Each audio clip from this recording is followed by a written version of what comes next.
Welcome, friend. Follow me. We're going somewhere dark, somewhere dangerous. There's no telling what horrors we might find.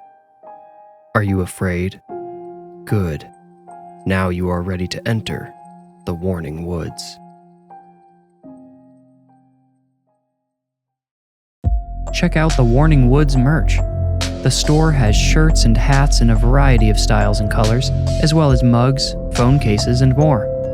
Thank you for your support.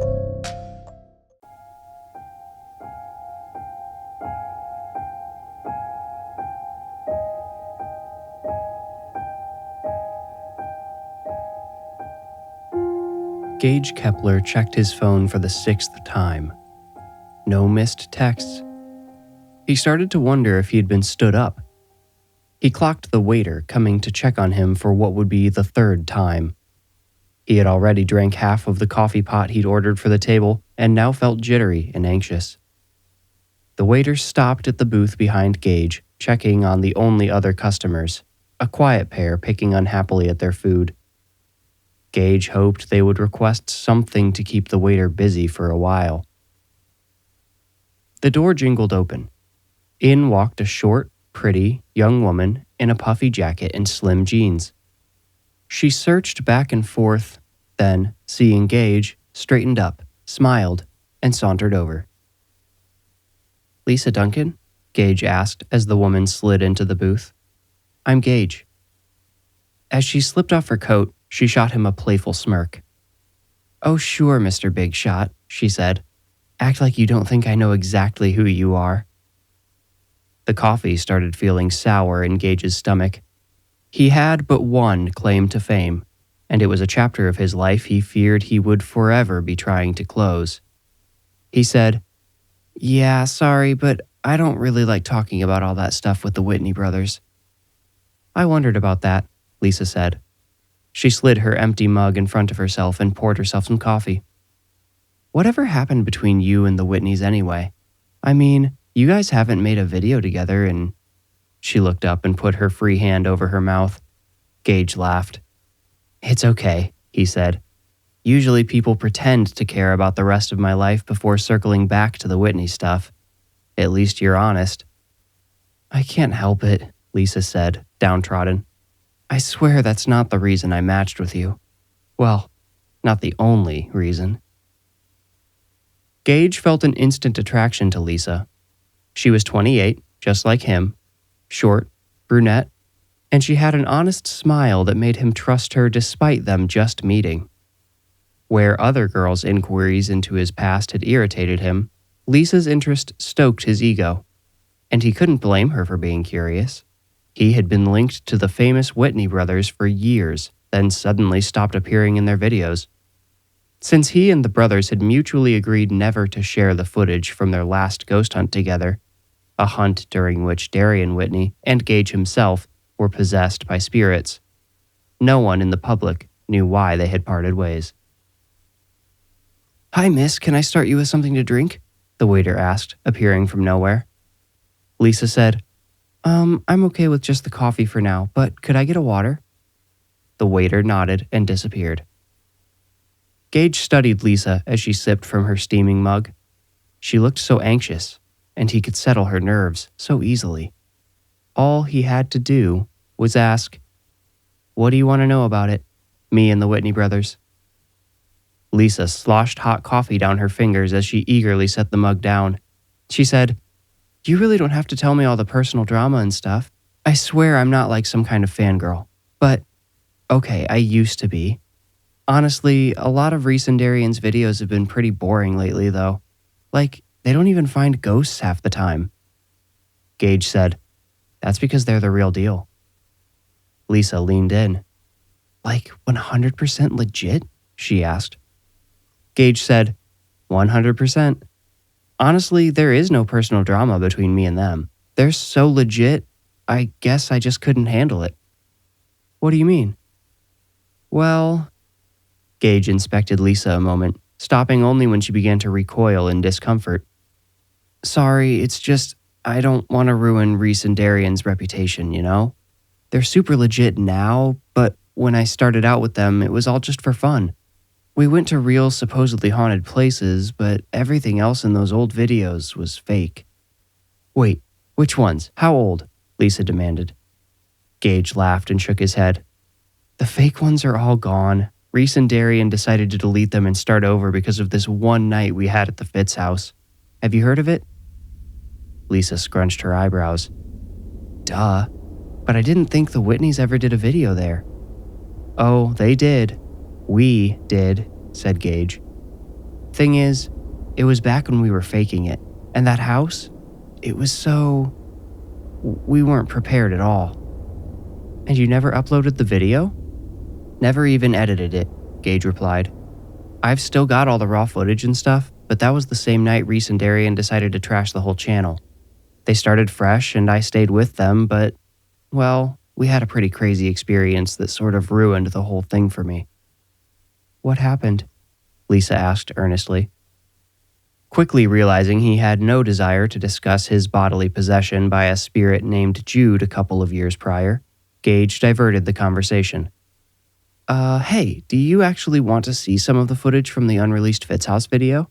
I bet I still have it on Google Drive. Oh my god, could I? Lisa asked, going full fangirl. Are you two ready to order? The waiter, again appearing from nowhere, asked. Are you? Gage asked. Lisa shook her head. Gage said, Sorry, no. And the waiter walked away. Gage spent the next 3 minutes logging into Google Drive and searching through folders until he found the right files. He showed Lisa videos of him, Reese, and Darian Whitney exploring the Fitz house. Finally, he showed her their dramatic Ouija board session, during which Darian could be heard screaming, Everything else, all fake. We're fakes. Fakes. He was yelling that because he was having his first real paranormal experience, Gage explained. He told us later that he picked something he would never normally say on video to convince us he was being serious. Pretty crazy, right? Super crazy, Lisa soberly concurred. The waiter returned a moment later. Lisa and Gage enjoyed a pleasant meal and conversation, then parted ways in the parking lot. Gage hoped to see her again. He waited a couple of days, then reached out to Lisa to arrange a second date. Lisa did not respond. But that same day, Gage received a call from his long-lost friend, Reese Whitney. Excited, Gage answered, Hey man, what's up? Gage? Reese asked, his tone too serious for Gage to ignore. Everything okay? Gage asked. Reese said, I don't know, man. Not really. Did you leak the video? What video? Gage asked, realizing what Reese might mean in the lingering silence which followed. Reese asked, You're kidding, right? The least you can do is be honest with me right now. What did you do? Gage admitted he had shown a date some footage from the Fitz house, and Reese sent him an article published that morning exposing the Whitney brothers as frauds who capitalized on people's beliefs and tragedies. Certain quotes from an unnamed prior collaborator provided damning evidence. The article also included a video zoomed in on a phone playing a video in which Darian's voice could be heard screaming about them being fakes. The author, one Lisa Duncan, neglected to include any of the context Gage had given her. Reese, sounding only slightly more angry than defeated, said, This could really be the end. And man, you know we're not fakes. The stuff we've been doing, I really believe we're helping people now. Or at least we were before this. Gage tried to explain what he had really told Lisa, how he'd been tricked. He assumed the waiter had been in on the ruse and had secretly recorded the videos he showed Lisa on his phone. If Gage remembered correctly, the waiter had been clearing the table behind him when he held out his phone for Lisa to watch. Look, man, I'm really sorry. I didn't mean for any of this, Gage said. Reese told him he knew, but sounded no less upset about it. They ended the conversation sourly, and Gage felt a headache coming on. Immediately following his call with Reese Whitney, Gage sent another message to Lisa. This time he condemned her for potentially ruining the Whitney brothers' reputations. He told her she needed to either retract her article or publish a correction stating the full story he shared with her. Apparently, Lisa also did not enjoy being labeled a fraud because she finally responded. Lisa, you're accusing me of being a liar and fraud when you knowingly participated in making videos made to fool people? Gage, I told you we stopped doing that. After the video I showed you, we turned legit. I explained all of that to you. Lisa, I don't know how you expect anyone to believe you after you've admitted to making fake videos. Gage, this isn't about me. I quit after a horrible and very real experience I didn't even tell you about.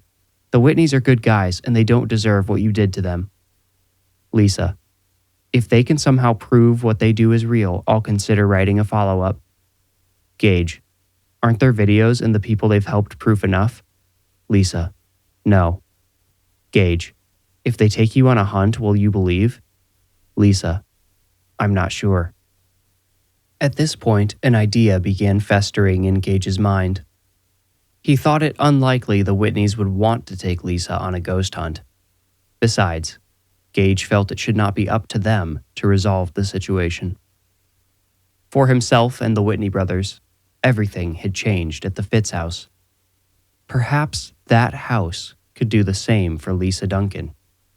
Maybe she needed to have her own undeniable experience before she could comprehend the mistake she had made. Gage suggested this, and to his surprise, she accepted. Lisa, if you set it up, I'll go. If I experience anything there that I can't possibly explain away, I'll consider writing a retraction.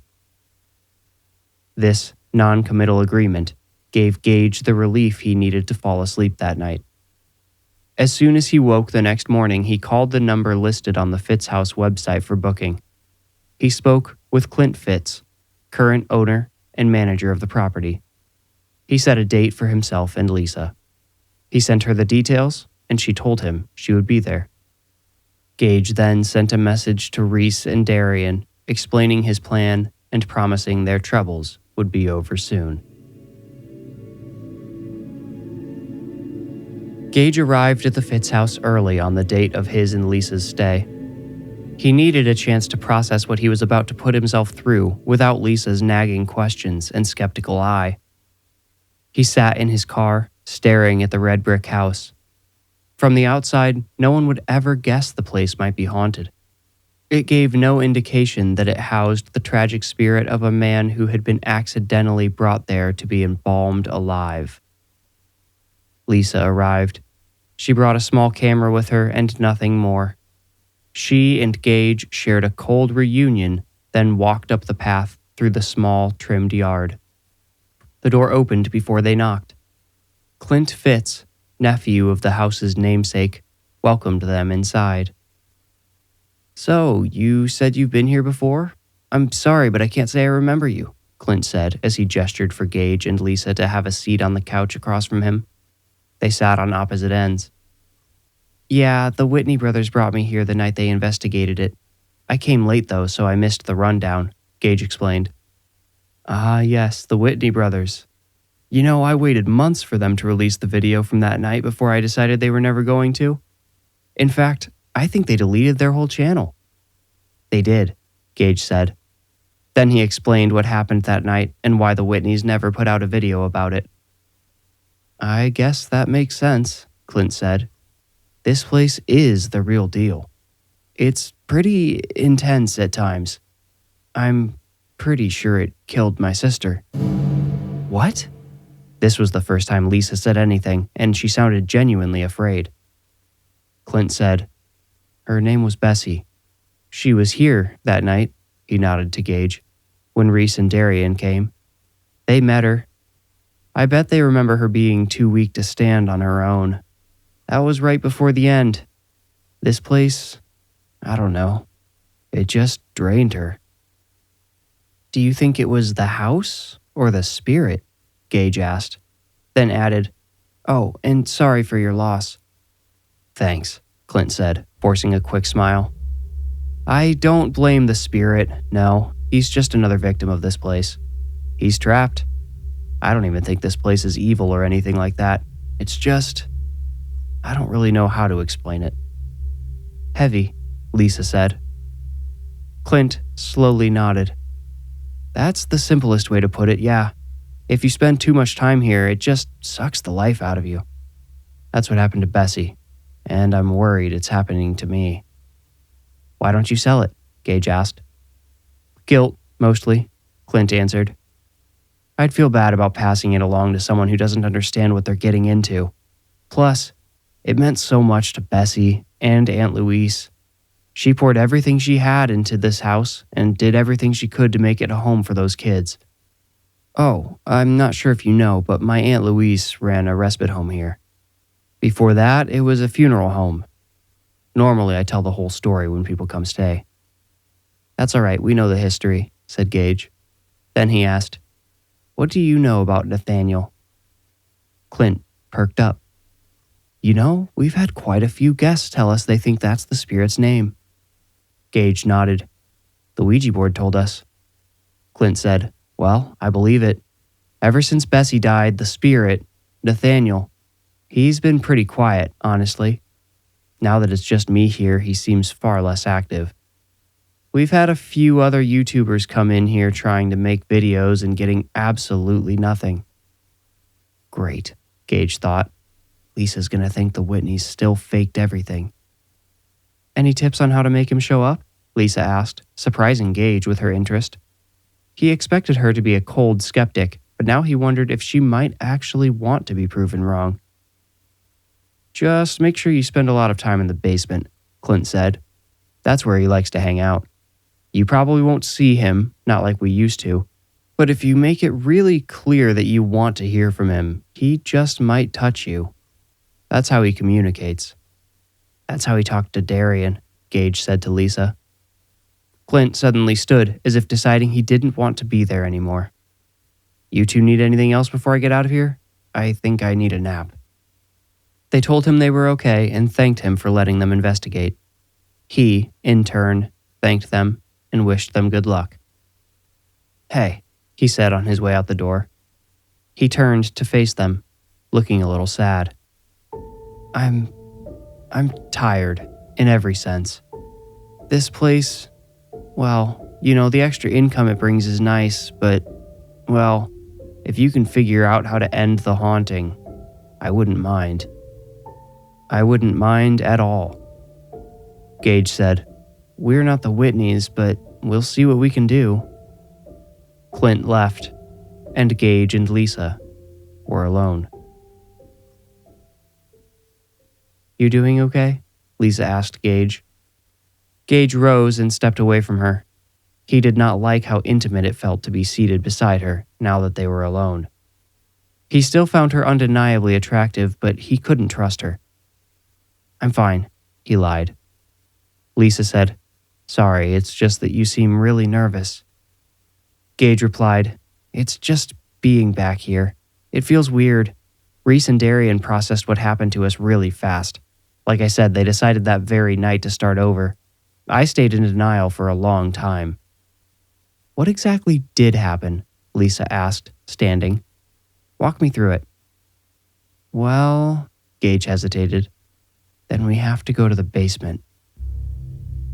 He showed Lisa the way. They descended the narrow steps between two cold stone walls, finally arriving at the threshold of the room known as the bunk room to the foster kids.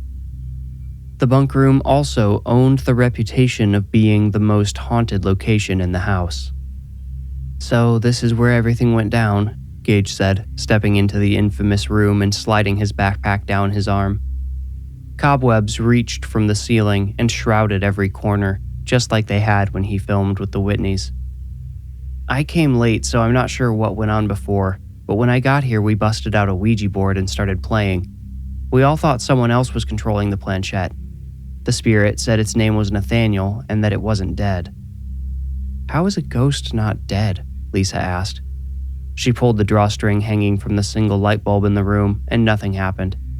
They would have to rely on the faint light coming through the doorway, since the underground room had no windows. Yeah, we wondered about that too, Gage replied. When we figured out none of us were controlling the answers, we got scared. We thought it not being dead meant it was, a demon. Then it touched Darian. Did you see it? Lisa asked, quietly. She involuntarily checked over her shoulder. No, I honestly didn't see anything. We had LED lights flooding the room. Reese says he saw a shadow, but I thought Darian was just acting the whole time. The spirit, Nathaniel, showed Darian a vision. What he meant by not being dead was that his family brought him here before he was actually dead. When it was a mortuary. He had some kind of condition that put him in a coma. He couldn't wake up, so the mortician, thinking he was dead, embalmed him alive. That's insane, Lisa interrupted. What about his pulse? Wouldn't a mortician have known blood pools in a dead body? Darian said Nathaniel was really sick beforehand and everyone expected him to die. When he went catatonic, they rushed him straight to, here. Insane, Lisa repeated. She asked, what's your plan this time since we don't have a Ouija board? Gage thought for a moment, then pulled out his phone. He sat on the dusty floor and gestured for Lisa to do the same. Gage placed his phone on the floor between them, screen up. I just want to make sure you understand. Experiencing something paranormal firsthand like this, it's going to mess with your head. Don't expect to get much sleep for a while. Lisa all but rolled her eyes. Gage leaned forward and tapped his phone screen. The room's near-perfect darkness made the screen's light seem doubly intense. Their shadows expanded outward, coming to life on the walls. Gage noticed for the first time there actually was a window in the room, boarded up behind one of the bunk beds. We'll use this, Gage said, gesturing to the phone just as the screen blacked out again. The brief exposure to light now made them utterly blind. We'll use it kind of like a Ouija board. I'll ask yes or no questions. Nathaniel can answer yes by touching the screen and no by leaving it alone. Will that really work? Lisa asked. Gage tipped his head back and loudly asked, Nathaniel, can you touch this screen to answer yes? He demonstrated how the screen lit up with just a gentle touch. The screen went dark again, and Gage waited. Lisa watched him doubtfully. If Nathaniel could not use the phone, Gage wasn't sure what else to try. Reese and Darian were the ghost hunters. He had always been the tag-along, the third wheel, the comic relief. Even before he swore off paranormal investigation, he would not have known where to start on his own. Two things occurred to Gage almost at once. First, he recalled Darian often offering the energy from their batteries and lights, or even his own energy, to the spirits, in case they needed an extra boost in order to communicate. This remembrance triggered the more recent memory of Clint explaining his sister Bessie's premature death. He had said, it just drained her, which gave Gage an idea he was hesitant to act upon. Maybe he's just saying no, Lisa sarcastically suggested. Gage ignored her, instead addressing the spirit directly. Nathaniel, if you need energy to touch the screen, you can take it from me. Just don't take too much, okay? Lisa's bored scowl twisted, displaying concern. Even to a skeptic like herself, inviting a spirit to harvest energy from you felt dangerous. The phone remained dark. Gage asked Nathaniel if he remembered him or the Whitneys. He asked if Nathaniel was trapped. Finally, he asked if Nathaniel was even there at all. Sensing his desperation, but inspired by his conviction, Lisa asked Gage if he wanted to try a different method. I don't have any other ideas. I didn't bring any gear, he said. Well, Lisa said, inserting a wide pause. Didn't it communicate by touching one of you last time? Gage said, yeah, Darian, but he's gifted. Out of all of us, he's always had the... Lisa interjected. I want to ask it to touch me. Gage stared at her, trying to decide if she was playing with him. But whether she really believed or not, if she wanted to try... Okay, Gage said. The thing is, he usually sneaks up on people, so the way we're sitting across from each other won't work. I wonder if that's why he wasn't touching my phone, actually.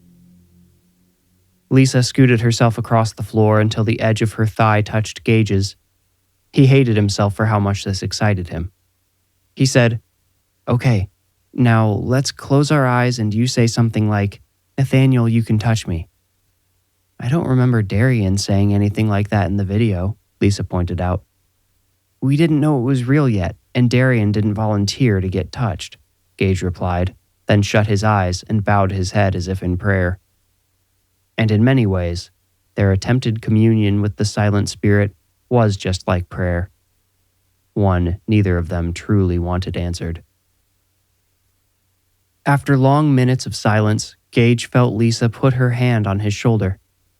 Even through his shirt, he could feel the chill of her fingers. Her grip, which he perceived as fearful, felt a little too tight, but Gage resisted the temptation to say anything. He did not want to interrupt whatever might happen next.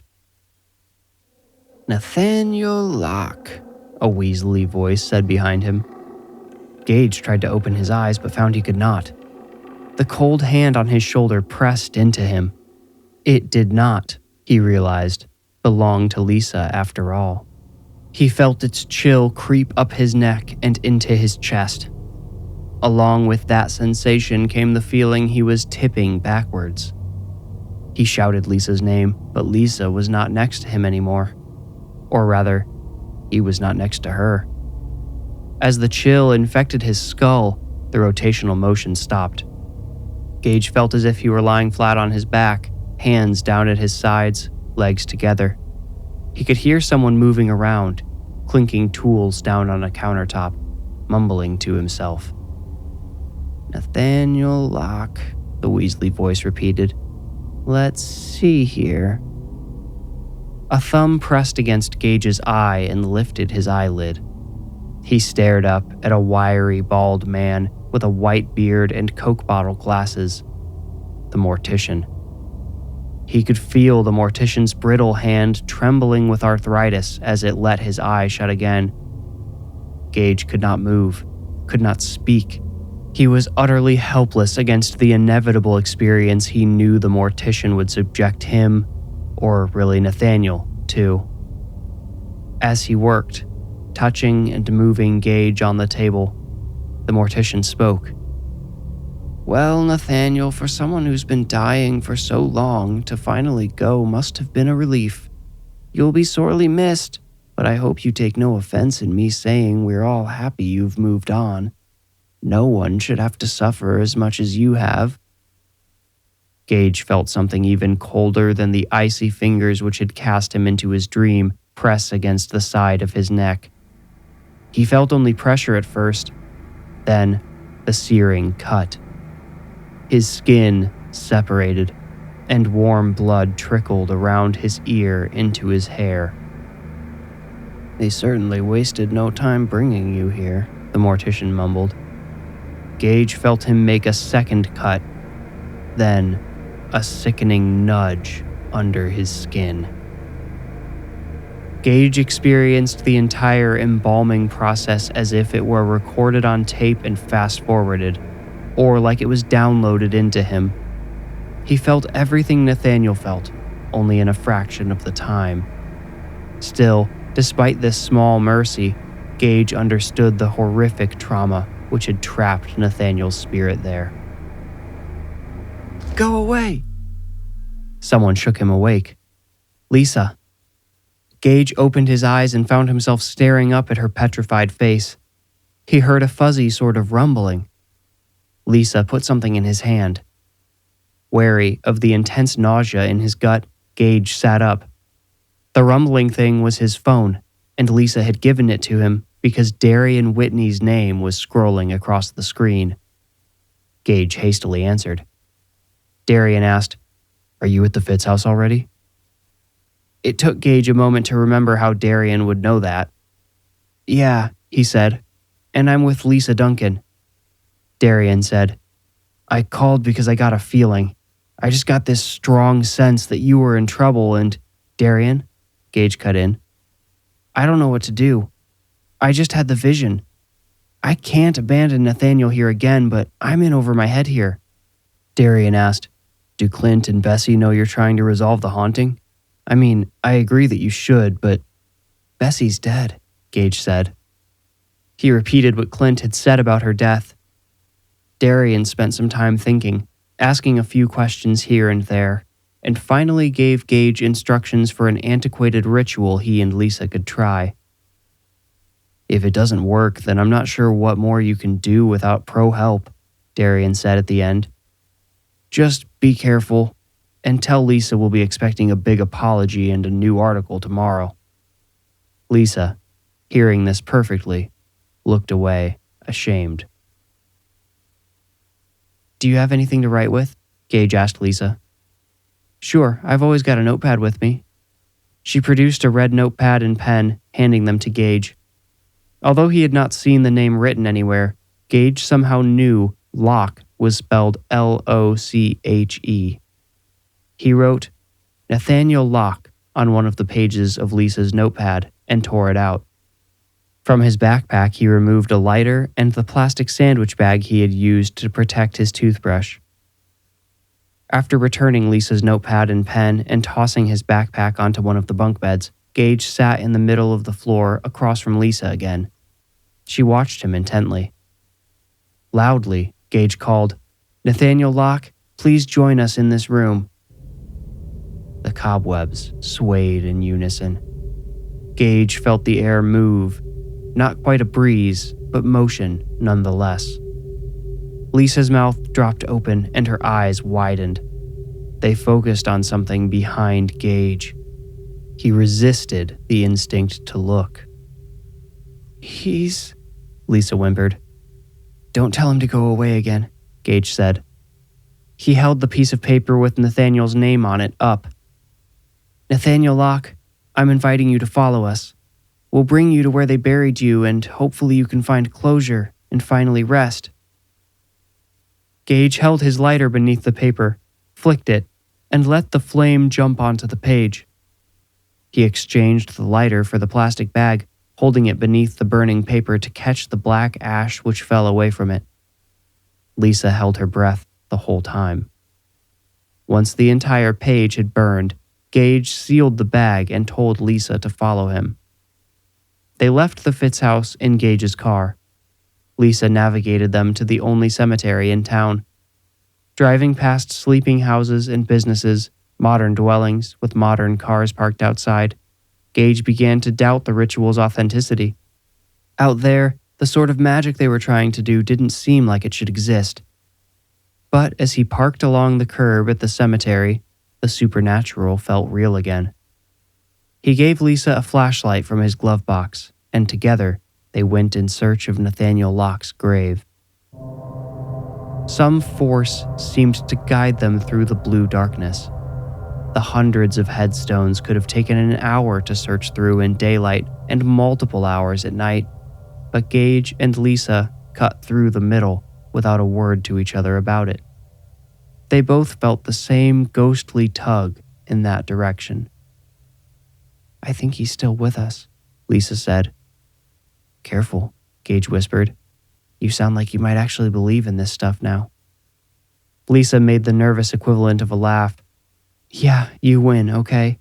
Tell Reese and Darian to expect a correction. Although, you guys aren't the only ones I feel like I need to apologize to." Gage knew who she meant. The spirit currently walking with them through the cemetery, showing them where to go.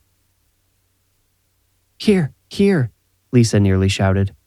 She shone the flashlight on a flat stone nearly overgrown with grass.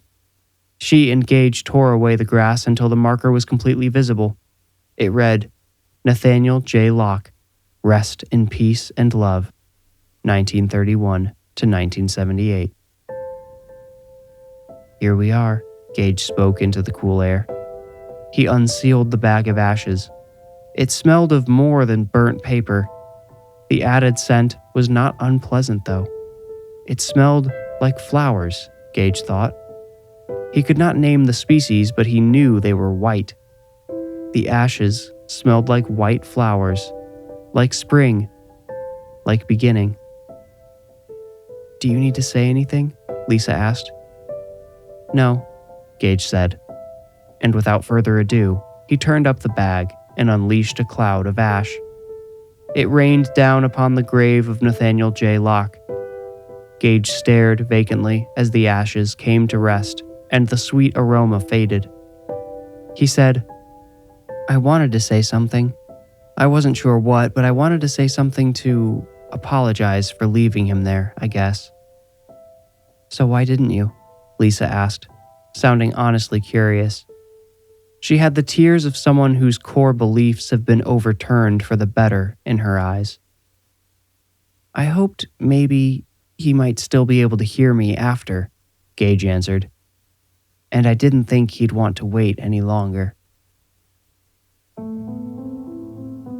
Lisa Duncan wrote her correction and apology for her smear against the Whitney brothers.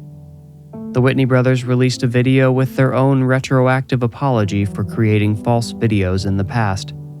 They assured viewers that they happily would have gone back to the location from the leaked video, which they confirmed as the Fitz house, but they had heard the haunting there recently stopped. Somehow, someone, they left Gage's name out at his request, put Nathaniel Locke's spirit to rest. Gage Kepler managed to return to obscurity, where he remains today. Whether he and Lisa ever spoke again is unknown. And yes, the Fitz house went still that day. Clint Fitz, still growing healthier by the day, decided to sell it and be done with his family's brief legacy. He forewent the highest bidder in favor of a non-profit organization treating youth in recovery. The infamous house, a place children once entered into brave and left afraid, would now be a place for scared children to leave braver and stronger. A new rumor has taken hold there, in that house which now bears a new unpublished name. It's said Nathaniel Locke still watches over the children, only now from above. And all around the yard, surrounding, guarding the house and its residents, is an army of little white flowers.